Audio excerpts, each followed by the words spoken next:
The Venerian and I were caught in a standoff. My eyes locked onto its beady little black sewn-on dots for eyes, and the rounded little muzzle that kept it in a perpetual look of mouthless contemplation. My emotions refused to settle, as I was forced to reconcile between the massive cognitive dissonance between the disarmingly adorable orb of a plush that was the Venerian, and its doppelganger standing incredulously next to me. This forced my eyes to do several double takes between the inexplicable object of my burning interest and the comparably life-sized, less cuter version of it being forced upon me by fate and circumstance. However, the physical similarities between the two didn't die down with each cock of my head. No. If anything, they only steadily increased. From the proportions of the stuffed plush, all the way to the colour of its fabric, and the shape of its head, and even the little outfit it wore, it was undeniably designed to resemble a Venerian. The only real difference between this orb and Eleanor was the addition of a little sewn-on miniature crown, 2 sizes too small for its rounded head.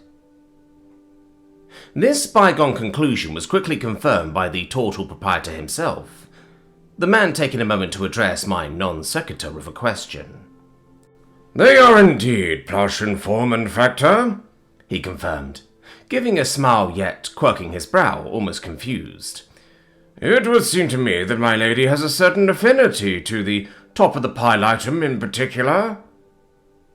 He gestured towards the Venerian plush. "These stuffies are indeed quite the coveted collector's item. Viscount Venerian in particular being in short supply as of late." The man paused for a moment, and with a surge of mana radiation began lowering the plush down from its perch, atop of the plush pyramid. The laid-back hard sell tactic continued, as I was presented with the orb of a Venerian, that was Viscount Venerian, or, as I was dying to call it, I think I'll call him King Kobold. This seemed to be the last straw, as the Venerian stomped his way between me and the turtle, raising an arm towards the plush in the process. "You will do no such thing. His name is Viscount Venerian, and I will hear no more of this spiteful slander," he seethed, between a soot-filled breath, before turning to the turtle proprietor with an ultimatum. "Shopkeeper, I demand that you return it. The new roamer is clearly not deserving of such a coveted item." However, instead of the situation escalating into yet another silent standoff, the opposite quickly transpired, as the shopkeeper began letting out a series of ragged, breathed laughs, completely diffusing the Venerian's attempt at intensifying the situation. "I am but a humble shopkeeper, my lord. Withholding an item for purchase is outside of my authority within the jurisdiction of Crown Herald lands," the man replied, with an almost faux piety, as if straddling the line between expectant decorum and his own brand of senile joviality. "It is up to the fair knight whether she wishes to follow through on my offer." This prompted the Venerian to grumble, turning towards me with an expectant glare. I could practically feel the burning, scathing warnings given off through that gesture alone. But they were warnings which I would not heed. "I'll take it," I beamed out, squishing the plushie tightly between my hands, as I could just about make out the soft, squishy polyfill and gel-like stuffing within it through my glove's haptic feedback. A soft, airy, pathetic-sounding squeak being generated in the process. "Your worship pleases me," it squeaked out pathetically. "It has a frickin' voice box?" I uttered out in excitement, going for another big squeeze. "Guards, off with their tails." "This is incredible," I cackled out for an ear-to-ear grin, finding my whole body jittering in the process. This realization, of course, warranted another big squeeze. "Taxes are due. I demand my taxes." "Emma, I believe this may just be a tad too much," Thacia cautioned, gently gesturing to the now steaming deluxe kobold next to me. Thalman, however, clearly had other ideas in mind as he moved up to pat me on the shoulder. "I'm curious to know what manner of muse inspires such a flavourful impression," he proclaimed for a wide-eyed grin. "Enough!" The Venerian finally exploded, releasing a continuous flurry of steam from both of his nostrils. Either forfeit your purchase, or be done with these displays of immature impulsivity. I took a moment to once more exchange glances with Eleanor, my hand firmly clenched around the plush's belly. Surprisingly, the ultimatum wouldn't come to an end by my own hands, but by another, unexpected set of clawed fingers, as Thamin came in to gently poke the rounded thing's belly, generating a prolonged squeak in the process. Fear my ire, beware my wrath. Well, what do you know? I think he pulled the words right out of your mouth, Eleanor. I chuckled lightly, before handing the plush off to the turtle. I'll take it. Splendid. I shall have it packaged post-haste, the man announced, gently handing the plush over to a satyr assistant, who skittered onto the scene not a few moments after the back and forth began. With the first knick-knack in tow, I feared what impulse purchases might come next. Though a part of me remained excited for the prospect of field cultural research as we moved deeper into the store, to the tune of a grumbling Venerian. We eventually arrived at a section of the room with what looked to be a sightseer book perched precariously on a plinth, flanked on three sides with a series of multicoloured curtains that radiated a not-so-insignificant amount of mana. Though somewhat unnerving and looking like it'd be more at home at some cultish ritual, the display case on the very front of the plinth completely undermined and diffused what threatening aura it had, as within this case were a series of what I could only describe as... Are those postcards? I shot out. Indeed they are, New Realmer, the turtle responded, before gesturing to the setup with a venerable smile. For this is the Imbuer of Dreamscapes, he announced proudly. An artifice which imbues your likeness upon a predetermined landscape of your choosing, with whichever pose you wish to make at the time of the imbuement. A false shard, Eleanor announced, as if intending to further expand on the turtle's talking points. An intentional fake, for that matter. A simple novelty with the intention of providing a fleeting moment of vapid entertainment to those possessing poor tastes or simple inclinations. The Venerian harumphed, turning his nose up at the whole affair. However, by the time that he'd finished his tirade, and turned back towards the setup, the Venerian would find both me and the mercenary prince already posing behind the plinth, the turtle following suit with what appeared to be a wand in his hands. The look of disappointment on Eleanor's face was immeasurable, and I could only imagine if this simple act of poor taste was enough to ruin his day. Regardless of his personal reservations on the magical photo booth, Thamin and I were downright having fun, as a mutual creative spark seemed to up between us through nothing more than simple knowing glances. This was in spite of the obvious encumbrance in the way. So, with little more than body language, we began vibing, cycling through pose after pose after pose, going from simple hand gestures to parallel arm raising, all the way to more complex and involved stances that required coordination that came in the form of just winging it and hoping for the best. The goofiest and most involved of which involved what I could only describe as an inverse parallel dab that borders somewhere between a video game emote and a genuine gym-approved flex. Though not everything was mindless whimsy, as all the while the EV maintained careful overwatch over the mechanisms of the photo booth.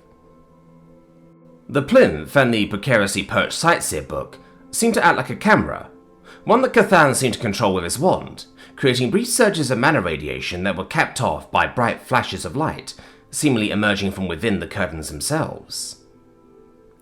Following each surge, and after what sounded like the crackling of sizzling pork belly being cooked in a cast iron pan, came the final product of our mutual whimsy, a postcard with our silly poses doctored onto it.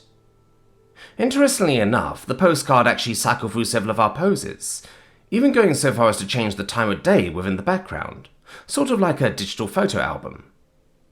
Though despite the obvious changes in time between each pose, it appeared as if almost all of the backgrounds seemed to either remain perpetually cloudy or lacked any visible specks of starlight within the night sky. All in all, the photo booth ended up consuming a good 15 minutes of our lives, though it appeared as if Thacia had fared somewhat better than Eleanor, as the princess actually spent her time browsing and appraising the handmade knickknacks with some degree of amusement. And that should be all of our most popular destinations, Gathan spoke through an amused grin. That little announcement clearly elicited Thasia's attention, as she walked forward to collect us from our little side quest, only to be roped in by my eager arm as we committed to just one more photo. However, before we could continue, I couldn't help but to let out a sigh, urging an otherwise haughty Eleanor to join us. No, Earthrealmer, I refuse to take part in these impetuous acts of tasteless... He stopped in his tracks, letting out one yelp as I reached out to grab him once he came into arm's reach. Following which, Thalmin soon took over chaperone duties, holding on to his squirming form as I attempted to strike something of a pose with Thasia. A countdown quickly ensued following this, as in little more than 1, 2, 3 was the photo snapped. A small sizzling later, and our peer group was immortalized, with Elisir in the background. With Eleanor squirming under one of Thalmin's arms, the aforementioned prince holding as confident of a triumphant pose as he could given the circumstances, whilst Thasia remained almost entirely removed from the chaos in a more reserved Victorian pose, separated from Eleanor and Thalmin by me, connected only by my arm draped across her shoulder. 2 V's formed on each of my hands, concluded the chaotic ensemble, as I couldn't help but to grin at the finished product. "This is incredible work, Gathan. Thank you," I proclaimed, with a wide dumb grin towards Gathan. The turtle once more going for a big bow, only to be interrupted by Eleanor, who took one good look at the photo and grumbled. If we are going to commit to such childish plays, then we are going to do it right. I demand a reimbursement. 15 minutes later. The souvenir shop crawl continued with a preoccupied and absent-minded Eleanor. The Venerian followed behind, flipping through the stack of postcards, of which he paid for, eagerly debating to himself of which one he looked the best in. We passed by not just novelty snow globes this time around, but little figurines of various mythical creatures, scale models of anything and everything from coaches and wagons, all the way up to impressive spires and castles. The largest of which took up an entire section of the room, hidden behind a curtain to make its reveal all the more impressive. With a height about 2 physical stories tall, and a width and thickness that spanned a good 20 or so meters at its widest point, the scale model was massive. However, that sheer massiveness wasn't just surface level either, as Gathan was more than eager to open up the thing using a series of spells, cutting away for the sheer bulk of it like a knife slicing straight through a layered cake, revealing the living guts within. The most impressive feature being one that Eleanor yawned at, the plumbing, as the cutaway showed that even that aspect was taken into account, giving the whole structure almost too much realism. This architectural marvel that looked to be a cross between the great European cathedrals of old and some grand ancient megastructure like the pyramids, was later revealed to be an actual replica of some Crownlands noble, a fact that Eleanor was surprisingly reluctant to continue touching upon, as we eventually moved towards the final few novelty items of the store.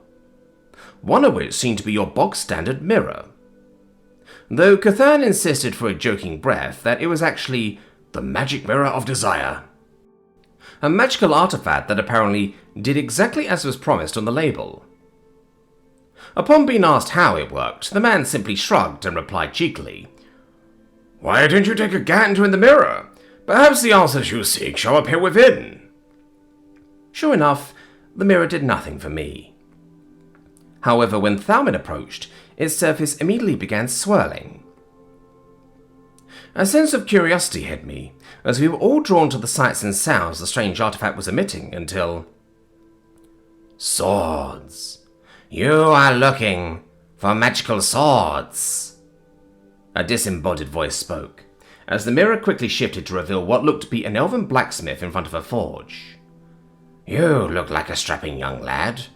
Ready to fight? Ready to tackle the world? What you need then is a mana steel sword, enchanted and mana shaped from Banvardi's forges. At Banvardi's we have all manner of weapons at your disposal, from polearms to greatswords to battle axes and war scythes. At Banvardi's, the only limit to lethality is your willingness to kill. We all blinked rapidly at what was effectively just a That was an advertisement, Thalmin uttered out in frustration. So that's the magic mirror of desire? He turned to the shopkeeper, who merely shrugged and smiled. Well, it is accurate, is it not, your highness? He responded, once more straddling the line between decorum and senile joviality. With an I told you so look from Eleanor, and a nonplussed expression to move things along from Thacia, we finally landed on the last item of interest within the store. What appeared to be the Sword of Legend. The storekeeper picked up the display case item, which was effectively a boring run-of-the-mill looking starter sword from any typical MMORPG. Alright, what's it supposed to... The Sword of Legend is an ancient and, dare I say it, legendary sword crafted from the original proprietor of Banvardis Forges. Legends say that the sword shifts and contorts to fit his wielder, or more accurately, changes to personify the essence of his wielder, the Tortu explained before shrugging. But don't take it from me, you can try it out for yourselves if you like. I assure you, there will be no hidden fees here, he continued, actually maintaining a rather lax attitude for someone who should be peddling these more expensive items. Thalmin and Thacia, unsurprisingly, refused to participate. What was surprising, however, was Eleanor finally stepping up to the plate, grabbing hold of the sword from the hilt and wielding it in a way that showed his lack of experience with anything larger than a butter knife. Alert! Localized surge of mana radiation detected. 300% above background radiation levels. Though that lack of experience wouldn't take away from what I could only describe as the manifestation of the rule of cool. A brief flash of light marked a change in the sword's features, as it suddenly glowed an ethereal golden radiance, before turning into this almost semi-molten, yet still solid blade of burning yellow gold. Impressive! Very impressive, Cathan remarked with an approving nod, as Eleanor began waving the thing around like a kid in a toy shop. A weapon isn't a toy, Eleanor, Thalmin cautioned with a growl, stepping in and ripping the sword from his hand. You should treat weapons, any weapon for that matter, with respect. He chastised the Venerian, before realizing that the sword had changed whilst in his hand. Alert! Localized surge of mana radiation detected. 300% above background radiation levels. A gust of wind emanated from the blade, which quickly turned the flaming molten rod of gold into what I could only describe as a shiny and polished sword coated in a thin layer of ice. Snow seemed to follow it wherever it went, as the mercenary prince examined it from hilt to tip. The shape of the sword itself soon changed from Eleanor's rapier to something more akin to a greatsword. This seemed to at least amuse the mercenary prince, perhaps more than he let on, as he held it tightly in his hand for the longest while, refusing to even comment on it before handing it off to Thacia. The princess, meanwhile, seemed less than enthused about the gesture, but accepted regardless. However, upon fully grasping the blade... Alert! Localized surge of mana radiation detected. 300% above background radiation levels. Alert! Unstable surge of mana radiation detected. 171% above background radiation levels. Warning. Anomaly detected. Recalibrating. Recalibrating. Error. Detecting 29 plus 1 distinct types of mana radiation. A deep and dark purplish hue quickly enveloped all light within a 5-meter radius. Following this, the blade itself started reshaping, forming into a shadowy purple blade made of pure dark flames, shaped into what the Eevee quickly likened to as a cinquedilla. My heart skipped a beat, as the warning, along with the dark purplish shadows, put me in mind of the dark and disorienting void I hopped into on the fateful night of the warehouse explosion.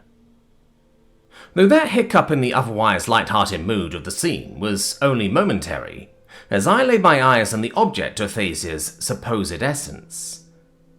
Because if there was one word I could use to describe Thacia's sword, that word would be edgy. And I really vied with that aesthetic. The princess, however, quickly handed the sword away to the shopkeeper, who took it off her hands with little fuss. Though it was clear that both Thalmin and Eleanor were a bit bothered by the whole affair. As such, I took it upon myself to quickly request the sword from Cthan, hoping to defuse the situation. And defuse it I did. As I grabbed hold of its hilt, expecting something equally grand, epic, or at the very least interesting to happen, if only to distract the two. Instead, the whole thing outright flopped like a wet noodle. The seemingly solid mass that was its metal blade, somehow losing all semblance of its structure, deflating and thus collapsing in on itself into a sad, sagging heap. Eleanor, seizing the opportunity, broke out into uncontrollable laughter. Thalmin, meanwhile, attempted to mask what was clearly a similar reaction, to varying degrees of success, as he tried to look away, only to bear his fans in a dumb grin as he couldn't help but to look back at it. Now, first years, this... Cthan paused, letting out a chortle in the process. Was to be expected, he proclaimed, grabbing the sword back from me as he quickly placed it back into its case. The new realmer is clearly wearing some form of a mana-masking suit of armor. Thus, the Sword of Legend had nothing to draw its inundation from, resulting in the admittedly amusing sight. The laughter from the Venerian was slow to die down, and continued all the way until we reached the cash register. It was here that his smile began to wane as the damage from our little side quest was laid out to bear.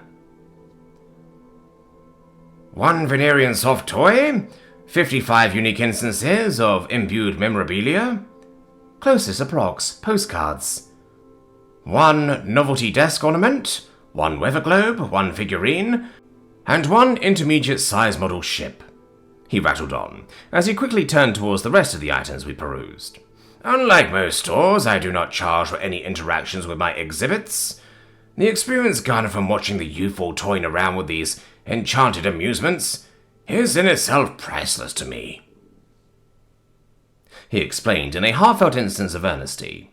Your total comes to 300 gold, 180 for the imbued memorabilia, and 120 for the rest of the items. Eleanor promptly began the exchange of currency, once again allowing for it to float up and into the man's cash register from his purse, resulting in a grateful bow from the turtle. It was a pleasure, my lords, ladies, and highnesses. Please, if you ever feel the need to peruse my wares, know that I am always open.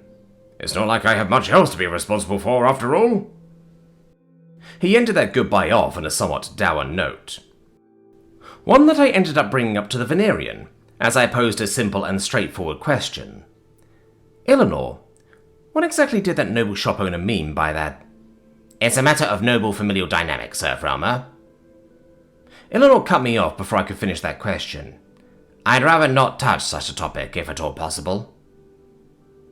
It was with a nod of acknowledgement that I filed that topic under to be discussed, along with a flurry of other subjects I needed to address when we got back to the dorms, or when the opportunity arose to finally address them. Nexus. The Crown Herald Town of Elisir. Ambassadorial District. The Adventurers Guildhall of Elisir. Local time, 1710 hours. Emma. We arrived, admittedly, a bit later than expected. However, this tardiness was definitely not reflected in the sheer flurry of activity we arrived to find the Guildhall in. Because even before we arrived through those now open double doors, we were met with the sight of exactly what I'd expected from a fantasy realm. Actual honest-to-God adventurers. With gear and equipment as varied and diverse as the sheer number of species present, from elves of various heritages, to lizardmen, satyrs, kobolds, and even snake-like hybrid humanoids. Though there were many more whose species I could not discern just yet, owing to the layers of enchanted armor completely obscuring their form. All in all, though, the once spacious hall was now packed. And it was clear why that was. As we quickly found out, we were more than partially to blame for what seemed to be a whole day's worth of commotion. The legitimacy of this job is... Error T 201A 72% approx suspicious, I think. That's my thought too. Except it's got the boss's stamp. Error T201A. Approx. Not applicable on it. That ain't something you see, Error T201A. 59%. Approx. Every day. Now is it? Hey, any of you desperate enough to pick up that cabbage merchant's quest? You dumb or something? He's offering up quarter barons to catch some mythical creature, and not even the real kind. However, the adventurer's various reactions weren't the first thing on my list of worries. As I quickly turned towards the Eevee, my eyes scrolled through the list of error codes in the field manual. Eevee, T201A, that's a translation issue, right? Correct, Cadet Booker. I am unable to pass certain words as they do not exist within my existing reference language databases, nor am I able to ascertain their meaning to an acceptable margin of error, as seen within the working language databases. Current approximate translations are being conducted through inferential analysis by context. I am assuming you're able to do this because most of the words spoken are still in Hynexian? Grammar too? Correct, Cadet Booker, although the quality of translation will be proportionally impacted by the frequency and density of Hynexian used within a given unit set of translation. That makes sense. I'm assuming it's also the unconventional ways they'd use Hynexian too that'll make things even that much more complicated? Affirmative. Gotcha. Well, we have contingencies for this. Just keep me posted on the expansion of the working language database, and I'll see if we can buy some common Nexian to Hynexian dictionaries somewhere later. That'll definitely give you something to chew on, Eevee. I chuckled inwardly, prompting the Eevee to respond with a set of loading bars, before simply marking the ticket as resolved. No sooner was that little tangent resolved did the guild commander finally arrive on scene, approaching me with a vibe of discretion as we were quickly ushered to a quieter part of the room, with only a scant few eyes on us. Most of the adventurers more than likely saw us as just some rich academy students, not worth paying much mind to. So, what's the news? I promptly asked the guild commander, with a level of barely restrained excitement. To which I first received a sigh in response, causing my anticipation to waver and my anxiety to heighten. I'm afraid there are no takers yet, my lady, he announced matter-of-factly. This actually may take more time than we had initially assumed. I felt as if we'd hit our first real brick wall in this whole day of breakthroughs and whimsy, as I shuffled and slumped in my armor, crossing my arms in the process. All right then, I sighed, before turning towards the gang with a noticeable level of melancholy. You guys can head off to do other things in town. I'm more than happy to wait here until we get someone, or until curfew's up and we have to head back up. A series of nods followed, as thoughts and concerns over whether even waiting until night would net me a single taker. However, these thoughts, worries, and concerns suddenly took a back seat, as a voice boomed loudly from deep within the crowd. Ah, yes! This quest shall do! Two voices rang out at about the same time, as I turned to face what I could only describe as the most stereotypical fantasy protagonist I could imagine, with an entire adventuring party to boot. The man responsible for that proud proclamation was a blonde-haired elf, dressed in fine plate armor that glowed with an iridescent fire, seemingly emanating from within the polish itself. Next to him was what seemed to be a kobold, but upon closer inspection was clearly not, as he stood a good bit taller than most kobolds I've seen thus far, and his muzzle was just that much more sharpened and longer too.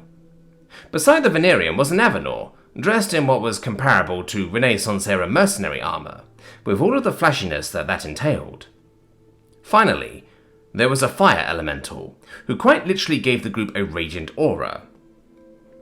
This group, radiating with both energy, experience, and above all, wealth, held up the job listing high in the air.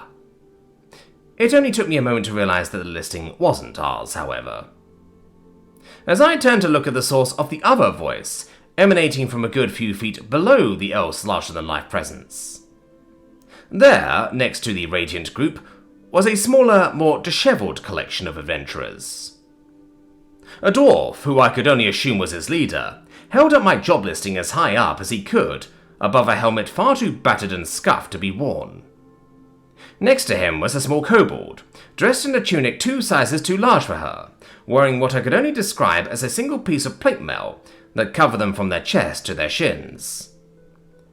Continuing the questionable ensemble was a bat, wearing just casual commoner attire, with only a lute and a simple bow on his back. Finally, there was a bear, his eyes worn and almost lifeless, glancing over to the fire elemental of the premium group.